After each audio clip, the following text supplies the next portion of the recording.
السلام عليكم. أود أن أشكركم على الحضور. كمان عندنا الجلسة حتكون على اللايف ستريمينج. جلستنا بعنوان دروس في الحياة مع خلف أحمد الحبتور ومديرة الجلسة إثنة ترينر.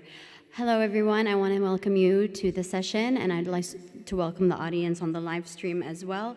The session today is titled Life Lessons with Khalaf Ahmad Al Habtoor, and the moderator is Eithne Treanor. Just a reminder that the exits, emergency exits are in the back, and to assure that you have your green bracelets throughout the festival, just show your vaccine report and your latest PCR. Enjoy the session. Thank you.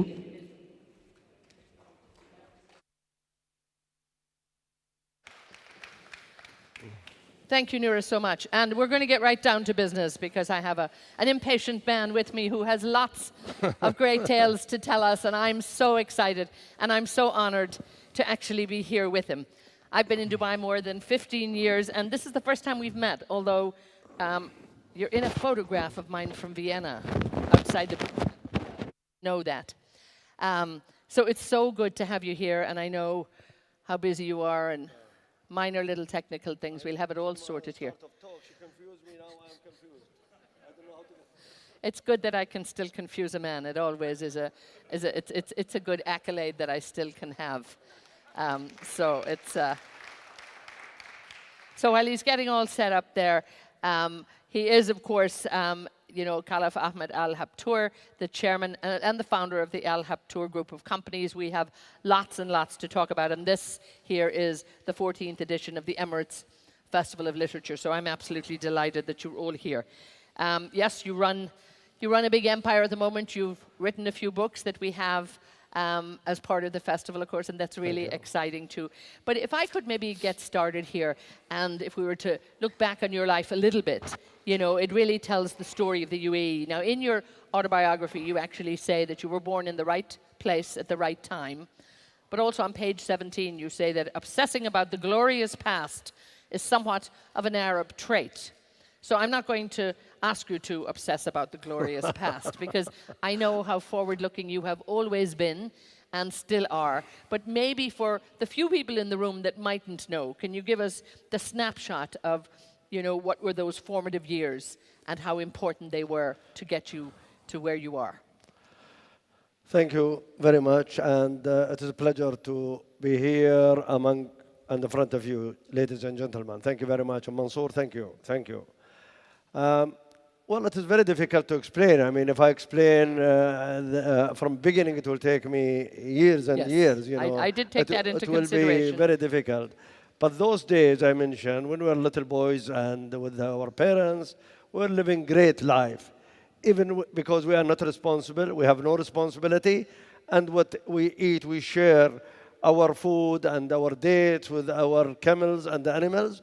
And this is really, I call it, is a base of success, base to start, not to say, a lot of people said, Khalaf, why did you say you stay with your mother and father and the brother and sister and one khema, which is barasti, Of course, I didn't stay, I born on that place, I live in that place, and I cannot say I was in Buckingham Palace. I was in that place, and that place really gave me the energy and the will, to start working and to meet the people and to enjoy the mixing with successful people. But that time we didn't know what's success. Success with the money, success riding camels, success fishing, fishermen, etc. But it was great enjoyment, Thank you very much, yes. And indeed, when I was reading your autobiography, also one thing that you had in there was that when you were young too, you had an ambition to own a shop. Now you built the empire, so to speak. And again, we look back on the early 70s here in Dubai and the start of Al Habtoor Engineering and all of that. But what are some of the big lessons that you've learned along the way in terms of building business? I think determination is very important. Discipline is the most important in life. Discipline is success. Anyone, if no discipline, I don't think, when I mean discipline is timing. Time of everything. I believe in something called discipline, I will translate it in different way. I will call it God constitution. What is God constitution? God constitution, there is a time over everything. There is a sunrise. There is a time to sleep. There is a time to work. I mean, if I will stay whole night partying, I didn't think I can produce in the morning. I have to go early morning to work. I have to have my breakfast at a certain time. I know a lot of people said it is a routine, it is very bad, etc. No, it's not bad. It is a discipline will make you, there is time to eat. There is time to work hard. There is time also to play. Yeah. When I mean play, I meant not partying, I meant play sport like tennis, walking, jogging, etc., swimming. But also there is a time to sit with the family, with your family, children. Even you have argument with your wife, which is normal, but at least you we have argument every day, by the way. And you resolve it every I day. threaten to divorce her. And I'm sure she manages this very, very well, as she has, I'm sure, over the years and been that great support to you. Talk to me just a little bit about family, too, because it's been very, very precious to you. And it, reflects on all of what you write about as well. And I see some of your great family is here. And it's all those wonderful pictures. There's great company there for you as well. True. In my life, of course, definitely, everybody, I think, most of the people like their family, but I have priorities in life. Priority number one is work, more than family. Family come priority number two to me. I love them. I love my family, all of them, from adults to little guys. I love them. But, always they said, how do you prefer? You said your family in second and your work number one. Of course.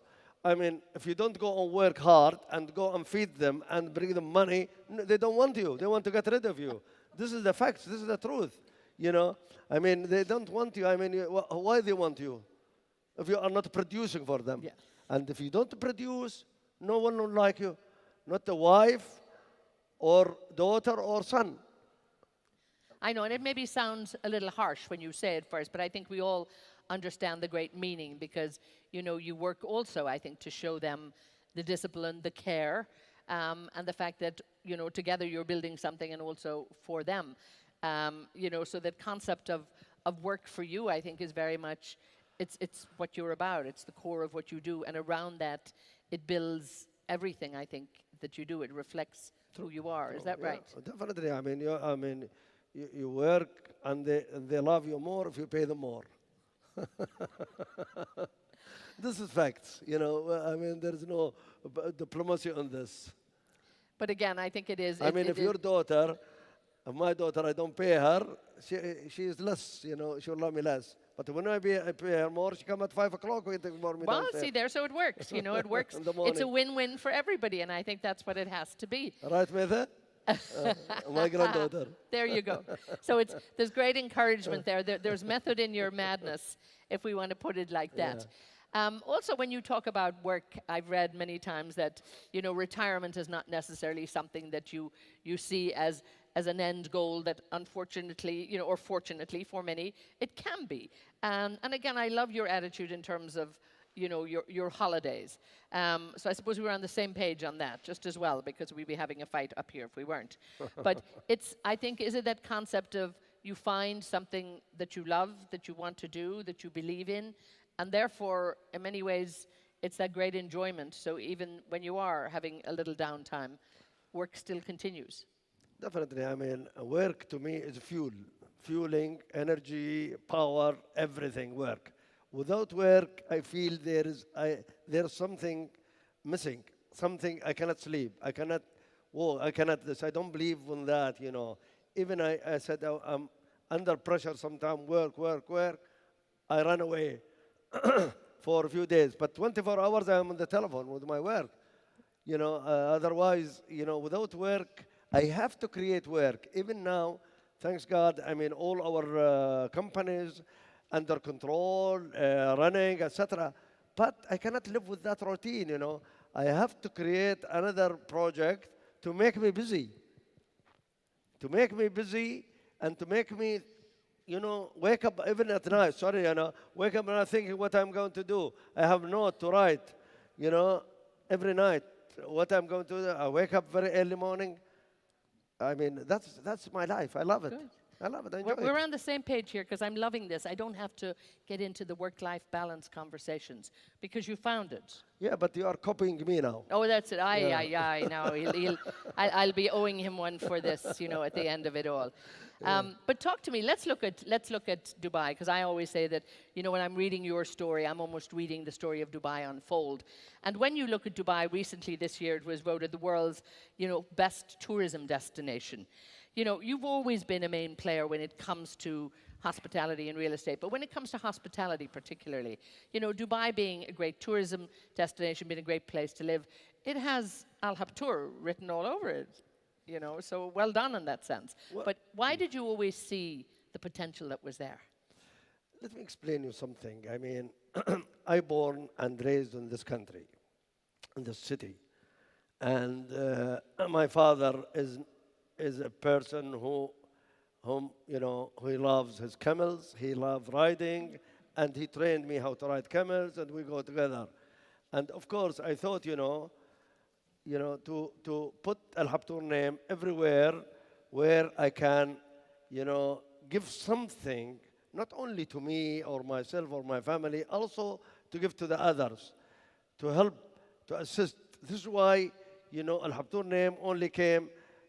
I mean, it's an old family, but it came only after 70, 71, 72. People become know Al Habtoor. Before that, they know that Al Habtoor, Ahmad bin Muhammad Al Habtoor, he loved camels, and he enjoyed his camels, and he enjoyed his life. He doesn't have money. And all of us, we don't have money that time. But I thought after that, after success, I said, I have to fix the name of Al Habtoor in every place, wherever I am operating. And this is working. And indeed, not just in Dubai, around the world, Definitely. in so many places as well. Yes. And always I raise our UAE flags everywhere I go. And the Al Habtoor flag. And long may it continue indeed. Let's talk about, go wider than Dubai here. And, when we look around the Middle East, from an outsider view, some people look in here and see the region as a bit of a hotbed of instability. How do you think, if there was, lasting peace in this region, would it be the greatest power on earth? Could it be? I think this country is blessed. This country blessed, United Arab Emirates and Dubai, blessed because of our grandfather, together they were working with the rulers and hand by hand to improve, the life of the people, to work together, and they were transparent to each other. This is, I think, the success, and I think, thanks God, it is safe country, very much. People love to come. We have a lot of people from all over the world. I mean, the first time of this time, I see Mexican and American coming here to invest and to come for holiday. Before that, I never see the American or Mexican in this country. I saw them by my own eyes in my hotels. I said, what?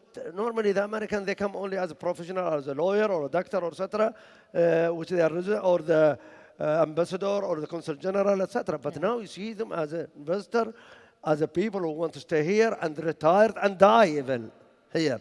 This is what all the European and the American and the Mexican and everyone else. A lot of Arabs moving here.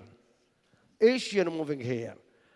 Not moving because they love us. They love because they feel peace in the United Arab Emirates. Yes. They feel peace. And also, they have the job, they have to work, and they're making money from the country, and, that's good. So it's a good place here.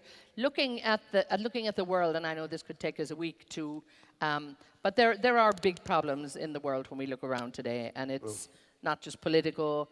There's a lot of, geopolitical issues out there. There's a lot of social issues. There's the bigger issue on, climate change and all of that. Where do you see the big global problems that really need to be addressed, and perhaps that irritates you maybe a little bit when you look at this and think, here we are in 2022 and we're still doing what we did, or maybe getting it wrong again? The most important, I think, the the West, like United States of America, Europe, Britain, etc. They have to be transparent to each other. The problem is there is no transparency at all. Everyone talks and they do something else. They promise you something and nothing is no delivery, which is really people starting. They have no faith and trust in the West. As the Americans say, talk cheap. This is what's happening now. They talk, but no delivery. We are, I think, in the United Arab Emirates and GCC, I think we are in a better position. We are in a better position of putting our hand together, cooperating, and transparency hopefully is going on and it is coming, which is fantastic, and the cooperation between the GCC. This is success. This is great thing, happening in the Arab world. Starting Egypt is great country, is improvement, and hopefully soon Iraq, Lebanon, Syria, also they will come into the big basket together with us for improvement and free themselves from the occupation. Because ultimately, I think everybody, no matter what country they're in, people want a good life for themselves. They want a good life for their family. Yeah. And that's more important for so many people than politics, of course. Now, we look at, the focus on the Sustainable Development Goals. We look at COP27 and COP28 coming to the region here. And part of the big SDGs is eradication of poverty around the world. I know this is something that's very close to your heart. And again, we look at the time frame. People talk about eradicating poverty in 2030. It's 2022 now. The time frame is short. What do they need to do? Because I know this is something that really frustrates you. The problem is we heard a lot.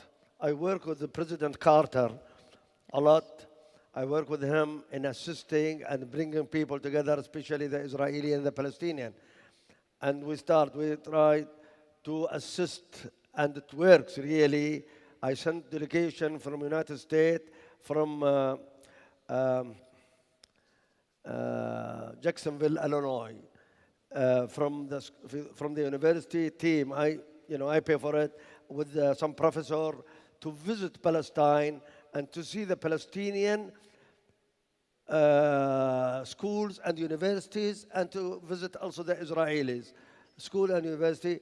And all of them, they want to work together, they want to live together, etc. The people, they want to live as one country. But the problem, both politicians between these, I'm focusing in these two places, which is Israel and Palestine. They don't want to get together, unfortunately. But the new generation, they want to work together, they want to be together, they want to work together. And they have that research and report. What do you think the world can do, and what do you think maybe private corporations can do? Because governments talk about eradicating poverty, but they haven't done perhaps a great job on it so far. So is it time that private business steps up and does something about this to actually help alleviate poverty in so many countries in the world? I was attending a conference, decision maker in the United States, in Reagan conference room. And they were the most important people from the United States of America attending there. And after my speech, I said to them, let us find a way for poverty alleviation. And I'm ready that time, to start to put $25 million, and I need somebody, to announce this officially among the rich people from everywhere. Anyway, I arrived here, I wrote letters, emails to everybody who is in the Arab world, United States, Britain. To be honest with you, there were no response. Nobody went. They talk about charity, they talk about they want to help, but nobody. Of course, we have the Red Crescent in the United Arab Emirates helping all over the world. I work with them in a lot of sector, a lot of countries, and they are delivering, but they have a limit. And this time also, I announced it again. I said I'm ready to put some money. I wrote a letter to the Secretary of United States, if he can give us the roadmap, let us call it, and the where to communicate with whom, I'm ready to work on this. And this encouragement came also, to be honest to you, a lot from President Carter. He and I, we put hand together, we worked together, and he was a great man to assist, you know. I mean, this man, I cannot forget him in my life. And indeed, after, of course, he left the presidency, the great work that he continued to do. Yes. Now, philanthropy is, you know, so important again to you, and you work with a lot of charities, you know, here in the region. Do you believe it's the responsibility of, you know, family companies that do well, it's the responsibility of people who make a lot of money that they give back? Do you see this as a responsibility? I believe in something. When God give you everything, God will not give you if you are sitting at home. You have to work hard and deliver, and then you'll find. If God give you everything, also, what have you gave people? What did you participate? What you did to the people? You should really participate. We cannot hold every government in the world why you are not helping. Why? Also, we are responsible. We are responsible as individual, as a business houses, as a company. We are responsible to put our hand with our government and to help. We cannot depend and put pressure on the government. Any government, whether the United States or Britain or the Arab world, we have also to put, and not only to talk, no, we have to show the money. Yes. And do you think actually that the more of the private sector that gets involved, and particularly in areas that it can get involved to help alleviate poverty, do you think that then governments can actually come on board? Because sometimes, I don't know if you'd agree, maybe government thinking can be a little short term. They can promise a lot because they need to get into office and they need to, you know, fulfill those promises at the time, but there has to be a bit more long-term thinking for the world. Well, I can talk about our government here, which they are really helping a lot from all over the world. I mean, through the Red Crescent, through the other charity organization, and helping. They don't differentiate whether your culture or color or religion. They help everybody everywhere in the world, which is really, this is, they call it a fuel, to give us a fuel to help and to assist. And we put our hand together. I mean, myself, I put a lot of money with the Red Crescent, long time, and but now I'm doing it myself. Yeah. Now, you talk a lot about also education being, you know, a great pathway, but also in your book, I thought it was very nice that you actually said that your earlier school days were utterly miserable. I didn't hear you. but clearly along the way that you changed that. No, and you talked then when you know, continued in school how things changed. But the early days you weren't fond of them too well, and you have great stories about, you know, a few diversions, let's say, on your way to school when you were a young boy. But you got back, obviously, because your love of knowledge, I think, is what kept you going, so to speak. But are you encouraged by, and now, of course, you own some schools, so you must be encouraged by this, but has the educational system, you know, changed? And is it what can really take people out of poverty? And do you think the education system is really, education is, you know, what will change the world for people? But not a lot of people know that I ran away from school. All they have to do is read your book. That's You know, it, you know. I'm I not mean, giving away family I secrets. have 3 doctorate, but from nothing. Yeah, well, definitely, I'll tell you the truth. Of course, I regret it, but I work very hard in recovering, and this. I don't want to give a lot of nonsense, you know. Definitely, when I was a little boy, I hate school. My father was pushing me, my elder brother was hammering me to go to school, everybody pushing me, but I refused. You know, and you know, I don't want to give you foolish lies, you know. But I work hard. I studied myself. I read. I mean, maybe sometimes from a lot of movie and American series, I learn a lot, which is true. Sometimes, you see these movies and series, you learn more than anything else. It doesn't mean that I am discouraging people to study. To go to school or university, this is the foundation, the most important. And again, the opportunities I think that people have now, they're so different than back in the early days. True. So I think everything is really, it's there to help young people, and I think they really should take advantage of it. Do you think so? Definitely. Now, everywhere in the world, they open schools, universities, they support you in everything, and they lead you, and there is light, and there is corridor to learn, Before, it wasn't easy as well. It wasn't easy. Even to reach the school, you cannot, yeah.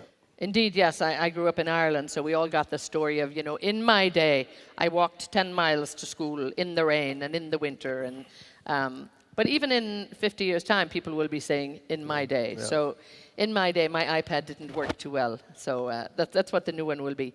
But also, you talk about the youth of today that really have a lot more of a complex and more challenging life, really, to live in many ways. And this also in your autobiography, talking about the challenges they have now, the fact that, it's the survival of the planet. There's a lot of bigger issues that the youth of today have to really grasp. Talk to me a little bit about that, how maybe you might have had a simpler life in one way, but would you like to be reliving that life in this time and date if you were to go back 50 years? Well, I wish to all the new generation to take things serious, to take things and to take it as a challenge as well. Life is not easy. Life is not easy. The road, it has a lot of turbulence, it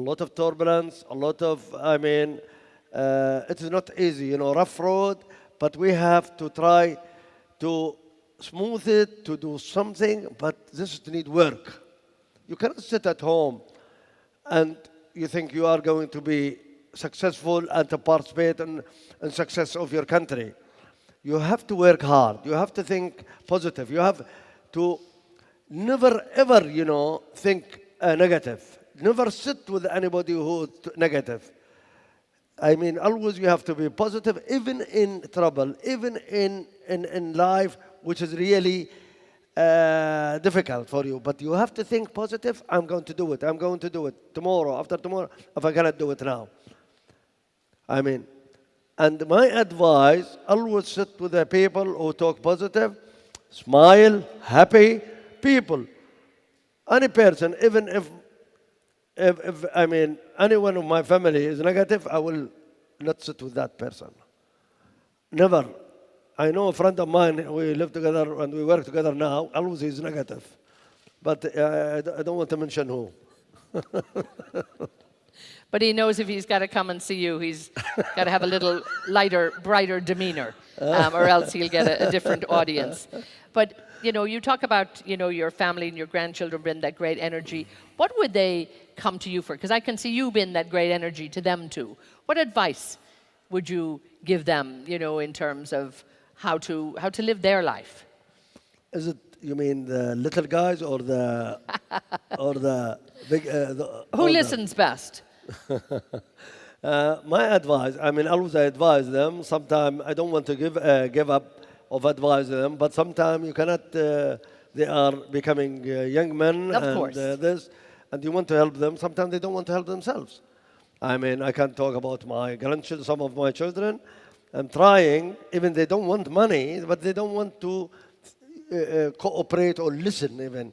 But trying to push them hard, trying to energize them, and hopefully they will listen sometime soon. Otherwise, they will be out.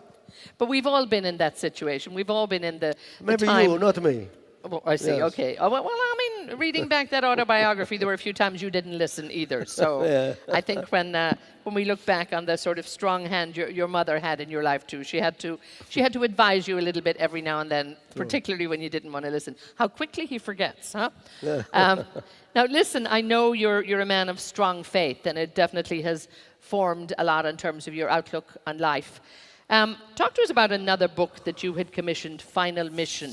a book that you really wanted to look at the similarities in religion and how we all need to just look at what we more have in common than what we have different. And do you think that's what people really need to be doing more of? A lot of people, whether they are Christian or Jewish or Muslim, they don't know what is the relation between these religions. And I thought, it is very important people can read this book, can understand this book, what is the relation between especially the three religions, because the three religions, this is what we recognize as Muslims, And that's why I wrote this book, and I put the outline in it to introduce they are, in the end of the day, they are reaching to one point, whether it is Moses, Jesus Christ, and Prophet Muhammad. All of them related to each other and completing the journey of each other. And do you think sometimes that perhaps people focus too much on what makes us different? Not anymore. Okay. Before, I don't think now they differentiate, except the people who, with the vision, with the limitation, they don't understand that I am a Christian, I am Jewish, or I am a Muslim. No, we have to work one hand. We should not differentiate whether you are black, white, yellow, I don't know what, Caucasian, etc., Christian. No, we are one person. I will give you an example, very small example. United Arab Emirates, if you know, there is over 200 nationality here with hundreds of religions. We don't know who is Christian, who is Jewish, who is Muslim, and we don't want to know. And we are a big family. We are under umbrella, and we love each other. We work together. That's fantastic. This is we want people to live. We don't people live. I don't want to mention. To pinpoint to any country. This is Christian. This is I don't know what Muslim. That's completely unacceptable. We have to live one family. And again, I think we have to look around the world and hope that more people will, take that attitude. And it's good that you're encouraged that countries are. Absolutely. Now, we don't often get him up on the stage here, so we do have time for some questions, and I'm going to make sure we do. And I don't want to just leave them till the end, because then everybody will be rushing to the mic. Clearly, we're very, very conscious of the best hygiene here, so if anybody does want to ask a question, I do need you to physically go to the microphone. And this for two reasons: the way we can hear you, Noura's setting it up there, the way we won't miss you, and the way the live streaming can get it. So I cannot take a random question from the floor, but please, is there anybody who would like to start off a question? We'll continue our conversation. I need you to take a little walk all the way up here to the microphone.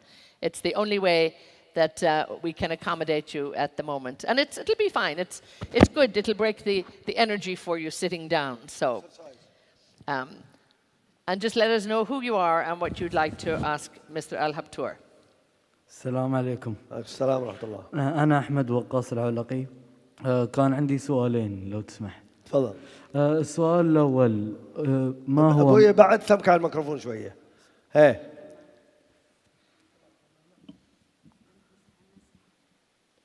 ما هو معنى السعادة كbusinessman? So as a businessman, what does happiness mean for you? And the second question is, أنت قلت إن في حياتك الأولية ما كان عندكم الخير اللي كان عندكم أول أو كان لا يشابه اللي عندك الحين. فأنت في مكانك هذا وين بتختار إنك تكون؟ شكرا. Okay, I missed the last one. You'll have to translate. I haven't, even though I've been here all this long, my Arabic is not up to scratch. But let's do the first one. What does happiness mean to you, apart from going to work? Happiness is success. If you have something in your mind, something you want to do it and you achieve it, this is a success. Success also when you do something and you come at your home and your family is happy and you are happy with them. But first of all, if you are working something and you are delivering, not only, you should be honest to yourself. You should be honest that you work hard, but you have a target, and that target, you achieve it. If you achieve it, you feel. If you don't achieve it, maybe you will not be happy that day, but try again and again and again, then you can achieve it, and that is the happiness. What is the second one? It was in Arabic. You have to forgive me. شو So, عن الحياة الأول؟ لا, definitely I'm looking forward. I'm not looking back. I will never look back. I mean, we have to look forward, success, see our country where 50 years ago and where we are now. We are in the jewel of the world. We are in the best country and the most safest place in the world. Definitely I look forward. I'm more happy now. Definitely I was happier there before when I was living with my parents. I love them, they love me. But life, the departure, and I departed the other way. it must also give you so much joy to look around Dubai and to look at it over the years, because every year the landscape changed. And again, you know, you were very much part of that. So from, as I said, you know, in the beginning, reading, you know, your autobiography particularly, there's almost the history of the country in there, which is the history of Dubai. It's so lovely. So that's got to be a great sense of pride to you, to just look out and go, I did some of this. True. That's very true. I mean, I wasn't thinking I will do what I have done. I mean, thought of my life, you know. I was working hard. When I started my construction company, I worked 24 hours. I got twice perforated ulcer because I can't sleep. I was worried. I was myself, you know, concreting the slabs. I put vibrator on the concrete in the day one. I was first, you know, project I did is 60,000 dirham, which is peanuts now. And I was working, but you know, there is you have to work hard. You have to work. Definitely, I mean, I was twice perforated ulcer because of worries. Worry all the time. Until now, I worry. Not, I mean, I wish I can, you know, get rid of it. But if you are not worrier or worry about these things, you know, you cannot achieve what you want. And there is always, you know, tax. There is tax in life. Definitely, I mean, you can be healthy 100%, you can go to gym, make muscles, you know, but you cannot deliver in business. No, do everything. You have to divide your time. Divide your time, work, go to the gym, but not too much muscles. Because if too much muscle, you lose hair a lot. So it's about that balance, and I have a feeling you've managed to work out the worry, because there has to be a time for it. If you're not worrying, I think you wouldn't be happy. You need to have that little edge all the time. Definitely. If it's running too smooth, I could think he's probably not happy if it's running too smooth. He's got to be thinking there's something else that This is my habit. yeah, yes, that very keeps you bad, going. yes, I can just see that. Now, let's just have a look at your books too, and the life lessons. I have the little book somewhere. It's a lovely little book, the life lessons, inspirational quotes. Some very, very lovely quotes there, and it also gave me a few minutes of reflection actually reading them. And tell me just a little bit about the thought process that went into that. And they must be also little quotes that you would sit back and think about every now and then. This is what I call it.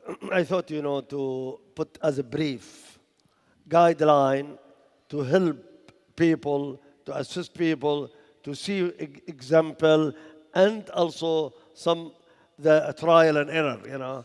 This is the thing, really. It is very simple book, written in English and Arabic. Everybody can read it, and everybody, I promise you, everybody can understand the content of that book.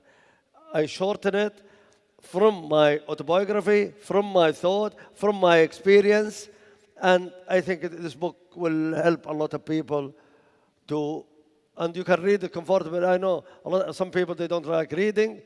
I have a daughter in my house, she refused to read at all. And I asked her to read, she rejects, you know. But, you know, it is very simple to read and very fruitful and very useful. Yeah, and it is. It's, as you say, it's short. And you can get somebody to read it to you. That's the other thing. It's nice. It's not going to be any trouble to ask somebody to read it if you don't want to read it yourself, because it's very short. And again, we do have time for a few questions. I'm going to have to ask you to go to the microphone, please, because we want to keep them running on the live streaming for... And discipline. He knows from before, but lovely to see you. Thank you. ابو راشد انا اعرف ان مرحبا يا دكتورة. الشيخ راشد بن سعيد يشكل مساحه كبيره من ذاكرتك ومن حياتك. الله يرحمه. يمكن الواحد يمكن كثير هني من الجيل الجديد ما يعرف الشيخ راشد، كيف تصفه وكيف اثر عليك وشو من الدروس يعني اللي فعلا هي ثابته في ذاكرتك من الشيخ راشد بن سعيد الله يرحمه باني دبي. الله يرحمه. شكرا.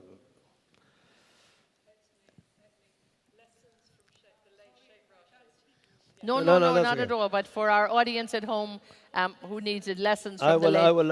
Sheikh Rashid, Yeah, about please. Sheikh Rashid from. Yes, how lovely. Yesterday I went to, we call it Al-Firda, where Sheikh Rashid used to sit there and his majlis.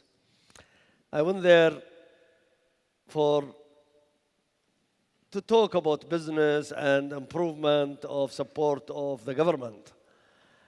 And when I saw where Sheikh Rashid used to his office called Al-Firda, which is the Dewan, the court, where His Highness used to sit there.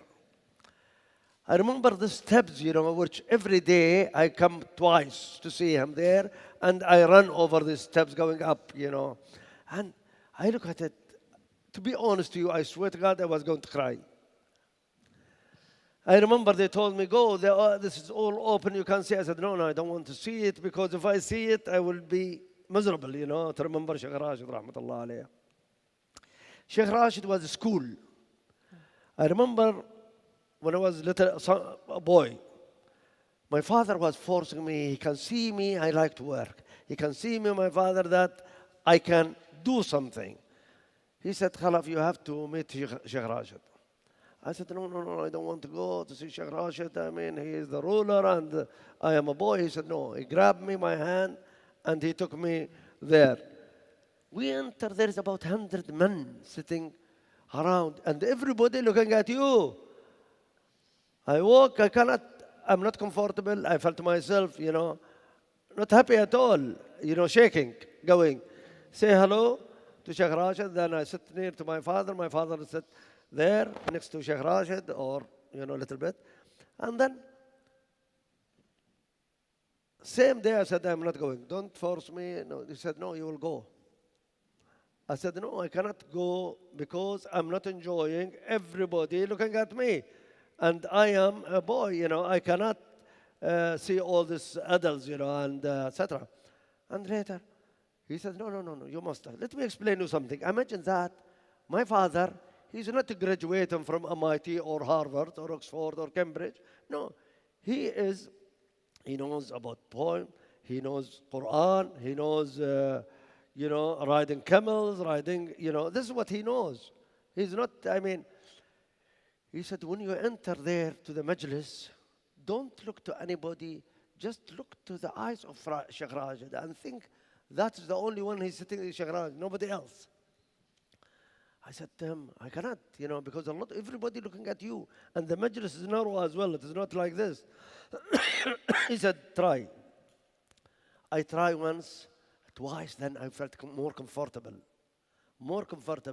Then I become, first I sit there, later I become closer. I push myself. I push, to him. Later I felt myself, my God, this is heaven. To see Sheikh Rashid and to learn from him and to listen from him better than any school on earth.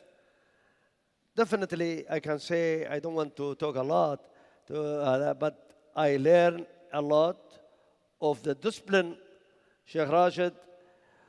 I think he born before his time. He born before his time, definitely.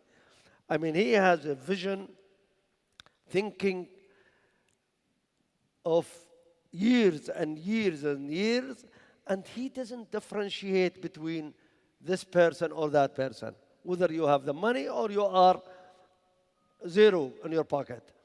Always he looked to people who is active, energetic, he like work. He doesn't like people who sleep a lot. He doesn't like people who sleep a lot. He likes people to work and to deliver. Later, I become closer, and I was talking with him. I enjoyed. I said to my father, I said, thank you, sir. Now, I learn a lot. I learn of the discipline. I learn how you are supposed to do. I learn life. Life is not a joke, sleep and party. Life to work. Sheikh Rashid, he used to work, I think, at least 20 hours a day. He doesn't sleep. Later I become addict. Addict to see this man, to learn from him. I used to go to him at 6 o'clock to have coffee with him. And around 7 I go to the office. And by 9 I go to him, to Al-Farda. And then I go, I don't know, to see the my jobs in the site, construction site. And by 12 I am also there. By 11:30, half an hour to sit with him, to listen to him, to learn from him what he's doing, this man. At 12 o'clock, before 12, he leaves for lunch. In the evening, I go to his place where Villa Jumeirah, Doctora. Villa Jumeirah, and there a few of the people next to him, and he start talking, Rashid. No, sorry, he's listening, not talking. Listening to all the conversation, and later, whether he will ask question, and if he has something to do, nobody knows what he's planning to do. He throw it. He throw the idea, and he will listen like this. Everybody talking, this here, there, etc., etc. Then he will take his best, put it here, and he will leave. It means he pick up something, but he will not tell you. He will not tell you what is to pick up, and he will not tell you what is his plan. Later, in the future, we don't know. Maybe after a year, 2 years, after implementation or start, then he will. I mean, he is genius. I learn a lot, especially he is wise man, leader, generous. He loves his people. Every day, maybe at 6:30 or before 7 in the morning, he turned Dubai to see if anybody has something happening, to assist, to help. He sit with the people of Dubai, talking conversation. I mean, like he is sitting with one on his level. Wow. He doesn't look at you down. He's looking to you on his level. I mean, he's a school. I cannot explain more. It's so lovely. Thank you, Dr. Rabia. And thank you. And it sounds like there's many of those great traits that you picked up in your leadership style. We have another question. I do need you to go to the microphone, please. And maybe we'll close with that, but please. Hello. أنا من لبنان. جينا الحج شاهين. تعلمت كثير من أستاذ خلف. إذا بيسمح لي كون أنا شهادة حية على عطاءاته بلبنان. تسمح لي؟ اوكي، نحن كنا جمعيه بمنطقه سن الفيل، مطرح ما حضرته عمل الاوتيل، اوتيل الحبتور ببيروت، وكنا نحن كجمعيه سيدات نروح نزوره، نقول له نحن هون بالمنطقه عندنا كثير ناس بحاجه لخدمه، قالنا الاوتيل على حسابكم، شو ما بدكم، نعمل لقاءات، نعمل سهرات، نعمل حفلات، وكل الفند ريزنج يلي كان يطلعوا لنا نساعد فيهم. وحبيت جاوب الاستاذ شو الفرح اللي كان هو مهم هابي، فرح العطاء، كان كل ما يعطي وكل ما يساعد ونروح لنتشكروا يقلنا ميرسي لإلكم لأنكم عطيتوني فرح العطاء لما بيعطي، وهيدا كان درس لإلنا إنه مش المهم ناخد، المهم نعطي، وكان مثال كبير لإلنا اللبنانية إنه كان يعطينا. شكرا. Thank you. I mean, I cannot. We probably should have had she's talking 2 highly sessions about me. with you. Pardon? She's talking highly about me, what I support. But this is good. Which thank you very much. This is so nice. Okay, we literally have 5 minutes left, so I'm very quick questions. Please, by all means, and directed, a short question, and if for the global audience, if you can give us in English and for people here. Right. Assalamu alaikum, sir. Assalamu alaikum. My name is Devesh Khatri, and I'm born and raised in Dubai. From when I was young, you and your family inspired me to join my father in his business. And my question was, how do you know when your family members or children are ready to take over responsibility or a part in play a vital? Can you repeat it again, please? How do you know if your children or your family members are ready to take over responsibility in the business? Or how do you judge a person if he is able to take over a part of the business? Okay, no, please, and then the next question, just get ready. Please go to the microphone, madam, you're very, very welcome to, but quickly give us the answer. So when were you ready to hand it shall I over? say it now? Yes. When were you ready to hand it over? When did you look at, your family and go, okay, I'm walking away a little bit? I don't think his question is wise. I will not hand over to them. Thank you. I will continue taking care of everything. But I They also are think ready, you joke. but I am not ready. I have to lead. Thank you very much, sir. Madam, please. أول شيء السلام عليكم، معكم الطالبة جواهر.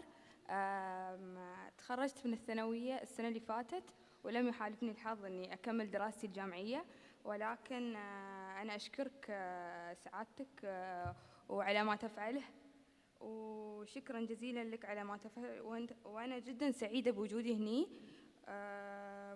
وأيضا لرؤيتك. وشفت فيديو عن كيف أنت كنت تتكلم عن مساعدة الآخرين وكيف يعني تكون ناجح، فوايد ألهمني هالفيديو، وحبيت بس أشكرك بعمل هاللوحة، وأنا وايد سعيدة جدا. شكرا. So if you can quickly give us the question and the answer, because I've only 30 seconds for each. I think she is. I saw her earlier. And we talked. She's a good girl, and she need to come to finish her education. And I'm ready to support her. And Abdul Salam Marzouki here. Where is he? How lovely. You'll follow there, and we'll take care of her.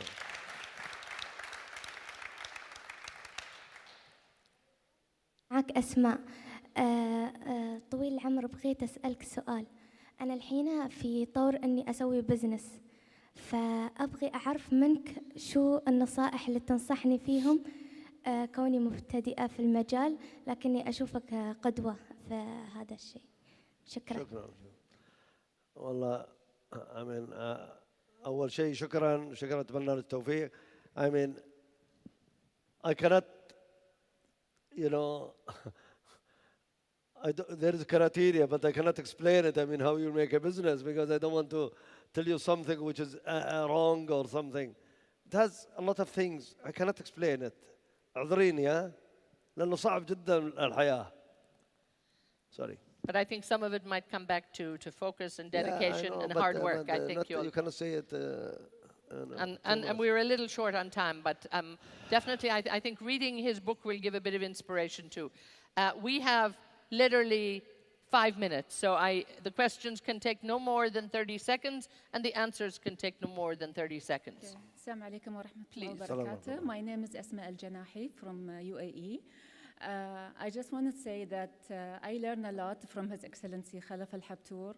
He talked about the discipline and what he learned from Sheikh Rashid.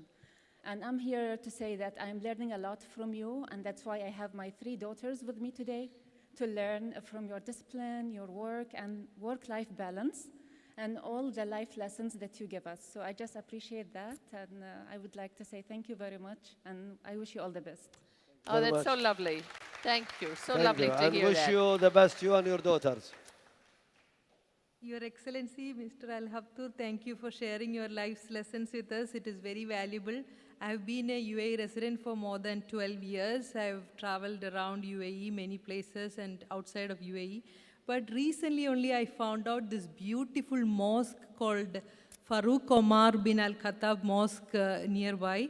I think it is very beautiful, and I've not seen such a beautiful mosque in a long time. So I just wanted to know your inspiration to create such a nice modern Ottoman architecture mosque, and your inspiration, if you could share, please. Thank you. Thank you very much. Thank Well, you. And this that's- mosque for everybody there, and maybe this can pull the legs of everybody to go to pray and visit. And again, I think that's so important. you. That closes our questions out. Thank you so much. I want to, before we just close out, you know, I want that final great word of inspiration from you. You have a big empire. You have so much, you know, of this city that's of credit to you. You know, we hear from companies around the world saying they can't get the staff, they can't keep the staff. Talk to us just a closing word in terms of, you know, keeping good people around you, you as a leader inspiring the people around you, and making sure that we all come together to, you know, build a successful business and build successful lives for our families and those who we love. Well, no, you spoke on my behalf. I mean, you are asking me, and she speaks more than I do. Mansour.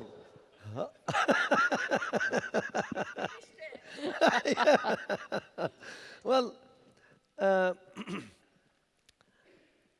life, you know, the opportunity is there.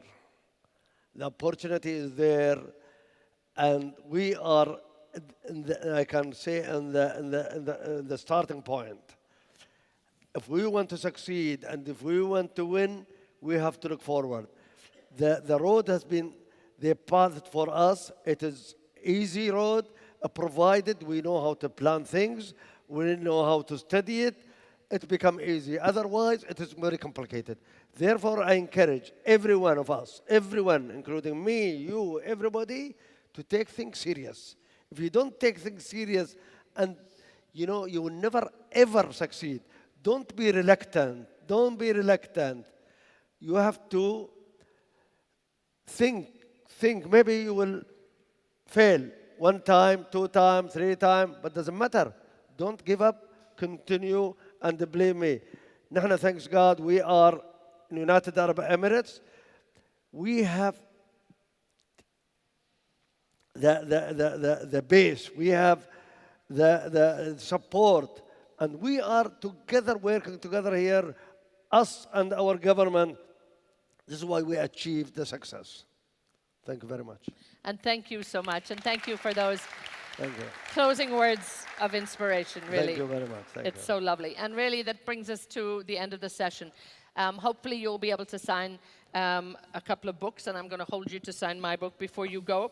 I just want to thank you, our dear audience, for showing up. I mean, I've been definitely inspired here. As I said, engaged, informed, educated, and inspired. He does it all. So, again, thank you so much for that. Thank you very much. And a big thanks, of course, to our founding partner, Dubai Culture, our parent organization, Emirates Literature Foundation, to Emirates Airlines, of course, our title sponsor, to all of our AV team, Well, to everybody I here. would like to thank Mansour and Dr. Rafia and everybody, and thanks to my friend here, His Excellency Michel Faraoun, the minister here, and Sheikh Khaldoun, a great guy from Lebanon to attend this, and a lot of my friends here. Thank you very much of coming here. Thank you. And they keep you energized. We'll give them a photo before And they go thank here. you. Come, we'll give them a photo here.